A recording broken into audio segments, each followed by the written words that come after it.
menjadi seorang wartawan hiburan, khususnya mungkin yang sekarang disebut dengan infotainment itu, saya baru menyadari ketika awal-awal terjun menjadi seorang jurnalis. Jadi waktu itu saya mencoba menjadi seorang penulis lepas, namanya di koran Bali Pos hari Minggu. Jadi tahun-tahun 91-93 itu ya. Jadi waktu itu pertama yang saya coba untuk membuat liputan-liputan itu adalah tentang hiburan, khususnya artis-artis. Pertama kali saya masih ingat artis yang saya wawancarai itu adalah Elmatiana.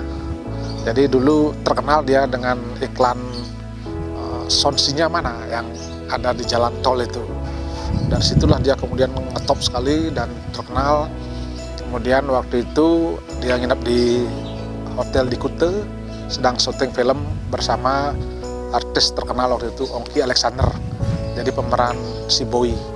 Nah, kala itulah saya menjadi seorang wartawan, berbincang dan mewawancarai artis-artis tersebut.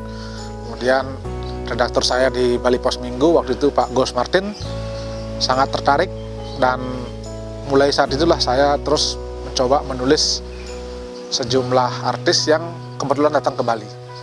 Jadi sekitar tahun-tahun 93, 92 itu. Nah itu hampir setiap artis yang datang ke Bali saya monitor. Jadi setiap ada syuting mereka, kemudian saya dengan ditemani oleh fotografer lepas juga, namanya Pak Wayan Sujene. Jadi kita hampir selalu datang, dan setiap minggu itu ada 2 atau 3 orang artis yang datang ke Bali, dan kita selalu monitor dan kita selalu mewawancarai. Jadi ada beberapa yang memang menarik sekali ketika waktu itu, karena bagi Indonesia, mungkin bagi pemirsa, bagi pembaca, itu ketika bicara soal artis banyak yang tertarik untuk membacanya. Kemudian juga pernah mewawancarai Dian Nitami, waktu itu masih muda, jadi belum menikah, dengan Anjasmara, waktu itu di salah satu hotel di Nusa Dua. Nah, sebelum syuting mulai kita ngobrol-ngobrol, kemudian kita juga diskusi, kemudian kita juga ya seperti layaknya seorang artis infotainment seperti itulah. Karena waktu itu saya tidak belum mengenal istilah infotainment, tapi sebagai wartawan hiburan. Ada beberapa artis lain, misalnya saya pernah juga wawancarai dan bahkan ikut dalam beberapa kali kegiatan, misalnya Krisdayanti dengan Anang waktu syuting di Sanur kalau tidak salah itu, jadi syuting video klip. Kemudian dia juga main semacam lompat-lompat itu di Kuta, jadi selalu kita ikuti. Dan ya beberapa artis lain lah, seperti Nicky Astria juga. Kebetulan Nicky Astria juga pernah berkunjung ke Radio Casanova, dan juga di situ baru saya ketemu dengan ya salah satu mungkin artis favorit lah, idola, Nicky Astria. Luar biasa, ternyata memang kemampuannya sangat bagus dalam olah vokal itu. Dan banyak sebetulnya artis yang pernah saya coba wawancara ketika ke Bali selama menjadi wartawan hiburan itu. Jadi mulai juga diantaranya misalnya Inneke Koesherawati, kita waktu itu cukup lama ikut nongkrong, dia syuting di Intercontinental, jadi syuting film tertentu. Jadi kalau suasana syuting orang di situ kan artis pasti jarang bisa diukur antara pagi dan malam.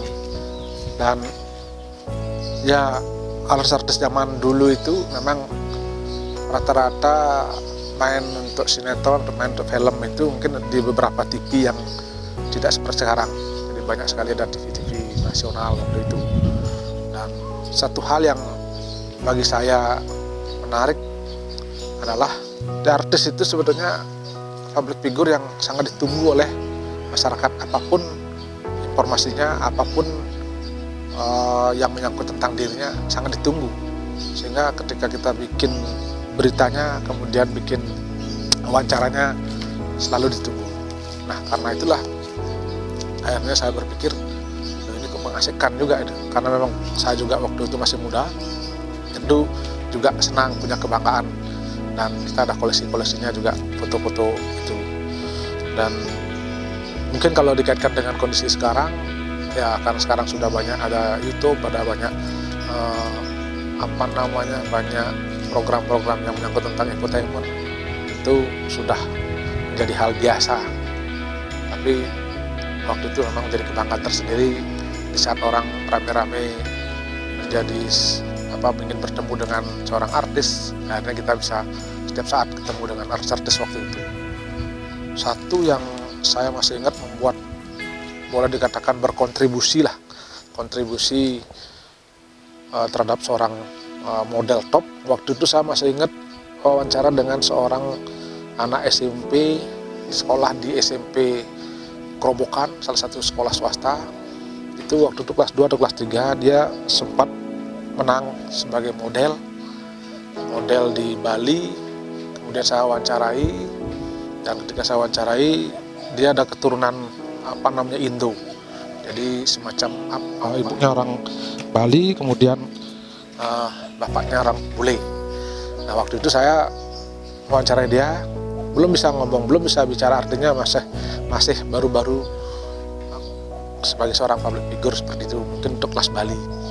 Nah, pada titik tertentu ada waktu itu konser grup musik Kahitna di salah satu mall di Jalan Sudirman. Waktu itu ibunya nelpon, bilang, "Gus, bisa nggak anak saya nanti diantar ketemu dengan artis itu?"